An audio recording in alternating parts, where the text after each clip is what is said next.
Hello friends, അങ്ങനെ നമ്മുടെ ചെമ്പനീർപ്പൂവ് പുതിയ പ്രൊമോയിൽ നമ്മുടെ ശ്രുതി കൂട്ടുകാരിനെ വിളിക്കുകയാണ്, ശ്രുതിയുടെ കൂട്ടുകാരിനെ. അപ്പൊ അവിടെ കൂട്ടുകാരിനെ വിളിക്കുമ്പോൾ തന്നെ കൂട്ടുകാരി നമ്മുടെ ശ്രുതിയുമായിട്ട് സംസാരിച്ചുകൊണ്ടിരിക്കുകയായിരിക്കുമല്ലോ. അപ്പൊ ശ്രുതിയുടെ കോൾ വരുമ്പോൾ തന്നെ അറ്റൻഡ് ചെയ്തിട്ട് ശ്രുതി ഇവിടെ ഇല്ലല്ലോ എന്നിങ്ങനെ പറയുക കേട്ടോ. അപ്പൊ നമ്മുടെ ശ്രുതി പറയുന്നുണ്ട്, ഞാൻ എന്നെ ശ്രുതിനെ അന്വേഷിച്ചില്ലല്ലോ എന്നിങ്ങനെ പറയുന്നുണ്ട് കേട്ടോ. അപ്പത്തേക്കും എന്നിട്ട് കൂട്ടുകാരിനോട് പറയുന്നുണ്ട്, ശ്രുതിനെ കാണുവാണെങ്കിൽ അമ്മ അന്വേഷിക്കുന്നുണ്ട്, അവളെ വേഗം ഇങ്ങോട്ട് വരാൻ പറയണം എന്ന് പറഞ്ഞിട്ട് നമ്മുടെ ശ്രുതി ഫോൺ കട്ട് ചെയ്യുന്നുണ്ട്.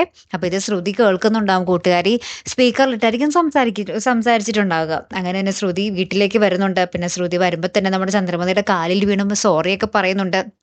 അപ്പൊ ശ്രുതിയുടെ ഒപ്പം നമ്മുടെ ശ്രുതിയും ചന്ദ്രമതിയുടെ കാലിൽ വീണ് മാപ്പൊക്കെ പറയുന്നുണ്ടേ. പിന്നീട് നമ്മുടെ ചന്ദ്രമതി പറയുന്നുണ്ട്, ഇത്തവണത്തേക്കും കൂടി ഞാൻ ക്ഷമിച്ചിരിക്കുകയാണ് എന്നും പറഞ്ഞിട്ട് രണ്ടുപേർക്കും മാപ്പൊക്കെ കൊടുക്കുന്നുണ്ട്. അപ്പൊ ഇത് കഴിഞ്ഞിട്ട് നമ്മുടെ സച്ചിയുടെ വക ഒരു കിടുക്കാച്ചി തീരുമാനമുണ്ട്. അത് വേറൊന്നുമല്ല, സച്ചി പറയുന്നുണ്ട്, ഇപ്പോൾ ശ്രുതിയുടെ അച്ഛൻ തന്നത്, അതായത് ശ്രുതിയുടെ അടുത്ത് പറയുന്നുണ്ട്, നിന്റെ അമ്മായച്ഛന്റെ പൈസയും കൊണ്ടല്ല ഈ കട തുടങ്ങിയിരിക്കുന്നത്, നിന്റെ അച്ഛന്റെ പൈസയും കൊണ്ടാണ്, അതായത് നമ്മുടെ അച്ഛൻ.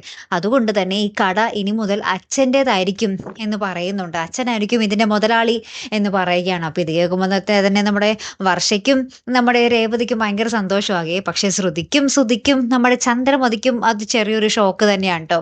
ഇനി ബാക്കി എന്തൊക്കെയായി തീരും എന്നുള്ളത് കണ്ടു തന്നെ അറിയാം കേട്ടോ. അപ്പൊ അടുത്തൊരു വീഡിയോയുമായി വരുന്നത് വരയ്ക്കും ഗുഡ് ബൈ.